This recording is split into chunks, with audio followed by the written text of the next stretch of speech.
D'après Anna Zajac, il y a urgence à délivrer des réponses plus rapides et avec des moyens pour des familles dans l'urgence.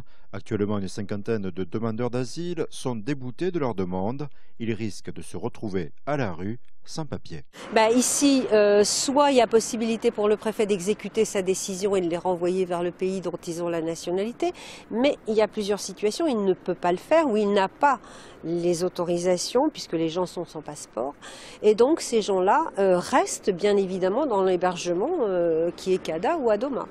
Ce qui coince, c'est que dans les CADA, le préfet estime que c'est mal géré et il sanctionne financièrement les CADA qui n'ont pas fait sortir les gens qui étaient déboutés du droit d'asile. Conséquence, les directeurs, les travailleurs sociaux sont très ennuyés et font tout leur possible pour trouver des solutions.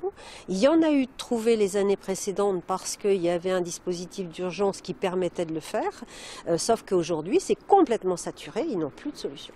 Plus de solutions car l'offre d'hébergement d'urgence a elle aussi changé. On dit qu'il y avait une diminution sévère de ces places depuis une dizaine d'années. En plus, il y a Baltais qui a fermé, 19 places qui ont été réparties sur d'autres centres. Même s'il y a 40 places qui ont été rajoutées dans le programme d'hiver, ce n'est pas suffisant.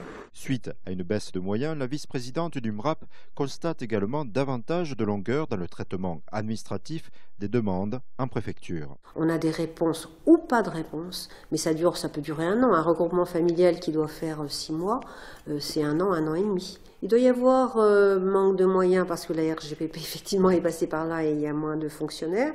Et après, il y a des décisions qui sont prises en fonction du cas particulier des étrangers, où il y a une lecture très restrictive du Code de l'entrée et du séjour des étrangers. Depuis l'arrivée du nouveau préfet, une vingtaine de dossiers ont été débloqués en 2 ans, trop peu d'après le MRAP.